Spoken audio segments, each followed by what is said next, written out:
Hello there, Cerberus once again, bringing you the next section of this God of War 3 Chaos Difficulty video walkthrough. And if anybody's wondering why my life is going to be less than complete, is because I fucked up, and I've mentioned what I fucked up in the last video, so check it out, because it's just a retarded mistake that you should never make. But anyhow, we're continuing the Labyrinth. Now we've killed that bastard of a scorpion boss. And what's going to be coming up next is a series of trials inside the Labyrinth that are going to involve spike puzzles, timed puzzles, and a spike room combat puzzle. And the reason I say combat puzzle is because you don't actually have to fight. It's kind of an interesting little encounter. I'm going to show you a really cheeky way of doing it as well. And the first time I played this game on Titan difficulty, I got dicked in this spike room. I was getting fucked all the time. And it turns out the reason for that is because I didn't realise that you could do the L1 and circle move, and I didn't realise it was quite so effective at grabbing the harpies as it is. So on this run through, I cheesed my way through it, and I'm going to show you guys exactly how to do the same. So if you sweat in this section, don't worry whatsoever. I've got a nice and easy way of doing it for you. But after the cutscene of Daedalus getting stretched and contorted and his labyrinth being assembled, the doors open and we can finally step into it. Will it be Hoggle? Will it be David Bowie? Will it be, you know, all the other good characters from that? Jennifer Connelly? I can't remember anybody else. It's been such a long time. Probably not. Instead we've got puzzles, we've got cogs, we've got gears, and we've got a lovely save point. So once you've saved, throw the Boreas Ice Storm into that, and this is going to raise some spikes, and then you're going to get to fight two of the lovely statue dudes. And the best... Whoa, that dude just fucking nailed me. Ooh. But as I've told you before, every move these guys do can be blocked, so you can stay in the pocket like I'm doing, counter them, hit them with your Nemean sisters, and just knock the tits off basically. Fight them any way you're comfortable. This is the most comfortable way for me, but be careful because they hurt like a bitch. It's kind of like being hit by a bus. And you'll notice that the bodies start to glow, and then they start to lose the stone cladding or whatever it is, and you start to see the energy inside. And the more the energy you can see, the closer they are to dying. And an obvious indication that they are dying is when they've got the lovely circle above the head where you can execute them. But we've been fighting these all the way through the game, and if you're not good at fighting them now, you probably never will be. But you know, I suppose you can't be good at everything, so it's just one of those things. But they're a piece of cake once you learn the pattern, once you learn to fight them. But this gets a little bit interesting now, because once you've killed this dude, a Cerberus turns up, and he's one of the annoying ones. But you get to ride him, which is kind of cool. So roll away, shoot him with your bow. You can block the majority of his attacks that don't involve fire, and then just use the combos you've been using through the game. We've now got the really quick triangle move where Kratos does the double whip, and that's quite damaging and really fast, so that's a good move to try out. And as soon as you see the circle, get on top of him, and then you can start kicking some ass. And just spam the quick attack. Make sure you aim for the statues that have just turned up, because they are the most damaging enemies here. The pups are completely pointless, they're dead easy, and they're kind of fun to kill because you get to kick them at each other, which is always funny. And bear in mind you are timed when you're on the Cerberus, as you don't get very long, so always make your moves count and try and do as much damage as physically possible. And then when that's done, finish off these dudes, and I have a ton of magic, so I drop in the army of Sparta to kick him in, and then it's just one-on-one with Statue Man. And as soon as you see the circle, it's game over. There you go. The spikes come down, that tells you that's the end of the fight, and then you can progress to the next room of this labyrinth.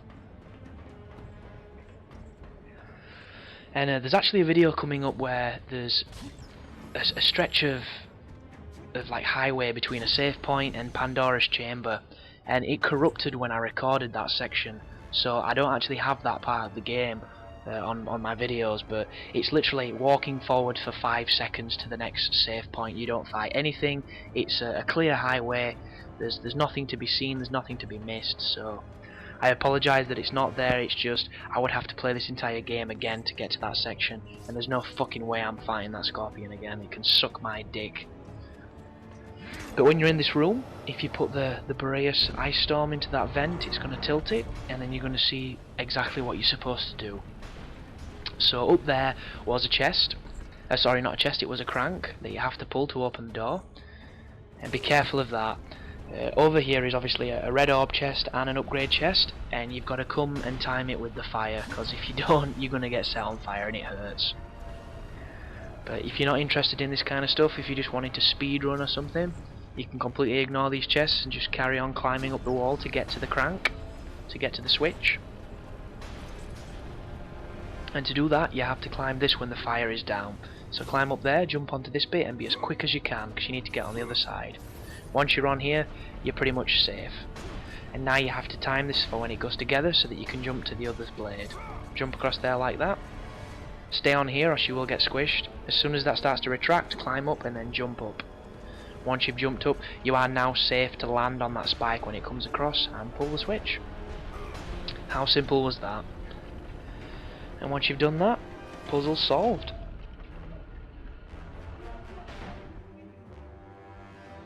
And the door opens. So don't worry about fall damage. The only thing that happens is Kratos face plants, and it's always funny to see. But I used the wings there and completely skipped it, and then carry on to the next stage of this labyrinth.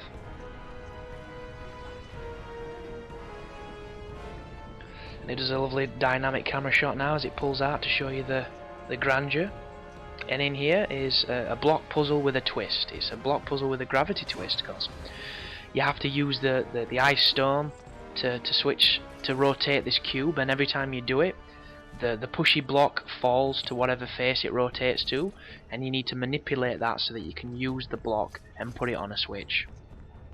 So the first thing I recommend you doing, if you need to, is picking up all the chests, because when you start flipping this room, it can get a little disorientating and you might lose where you are. But the best thing to do is if you pull that out and then you push this, it will flip it, and then the rock will fall down here into that position. And then if you pull the rock out onto this shelf here, oh sorry, onto the shelf across there, and then you flip it back like so, puzzle solved. So like I said, it's not exactly the toughest puzzle, but it's a nice little icebreaker for the fight sequences coming up. And that removes the grate, so we can now use the boots of Hermes and climb up that wall. And I'm pretty much certain that if you rotate this a couple more times, there's probably going to be some secret chests, you know, a couple of red orbs and that kind of stuff. But I didn't find it necessary. And this room here is the spike room, and anybody that's been in this room knows you're going to be fighting a ton of wave of enemies, and when after a certain amount of time passes, the entire floor gets covered in spikes, and if you touch the spikes you'll die instantly. So let's see what we've got. We've got some undead legionnaires with the gold armor, and we've got a minotaur. And spikes are coming up on that side of the room, so get away from it, and if you can lure them onto it, it will kill them instantly. And there you go, it kills a ton of them. Now 2 more minotaurs have turned up and the spikes are on this lower area, so I stay at the bottom, I try and lure them onto the spikes. It doesn't quite work, but it doesn't matter, they're not hurting me. So there's a couple more of the undead dudes coming. I'm going to keep them at bay with my square triangle, and I'm just going to watch out for wherever the spikes turn up next. And they tell you where they're going to come up. Do you see how they pop up? And they give you a couple of seconds to get away before they come up. And what will happen is a harpy will turn up when the entire floor is going to go into spikes, and you have to grab the harpy, because if you don't, it will kill you. You can also use it to your advantage though, because if you don't want to fight everybody, just get out of the way. There you go, the spikes come, there's the harpy, you are now safe. And this cube rotates another 2 times before you get to the end of this section, and the last fight is very hectic, but you can just jump around in the air, evade everything and get through it. So as you can see, there's a couple sirens, there's a couple of the really aggressive undead legionnaires, and now the spikes are coming up in 2 sections at the same time. you can pretty much block every attack these enemies throw at you, except for the sirens when they do the stun moves, and they're fucking whores for doing it, so just be careful. And as you can see, the spikes aren't helping me because these enemies are too close, and I'm just going to keep evading them. And the Wings of Icarus are brilliant for helping you evade, because you can just keep running around. I mean, look at this now, I'm on the spikes, so are they. Look at that, it cleared the room. The only enemies that the spikes won't kill are the sirens, and the reason for that is because they're not actually touching the floor, they're floating.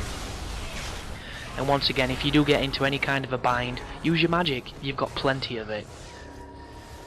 And I'm definitely in a bind, I'm one hit away from death, and there's a room full of enemies trying to eat me, so I'm just getting the hell out of dodge. And luckily enough, I thinned these numbers down to just 3 sirens. And I'm spamming my magic to keep alive. And smashing faces into the ground to stay alive as well. But just be careful, because these enemies are annoying and they do a lot of damage when they want to do.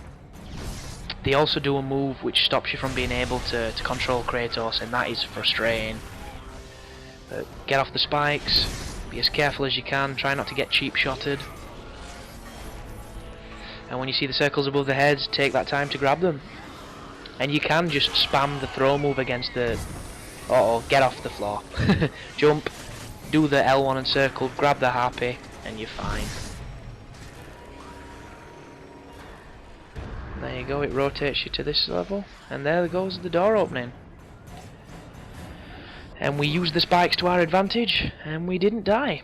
Piece of piss. But that's the end of this video, guys. I hope you're enjoying the walkthrough. You take care now.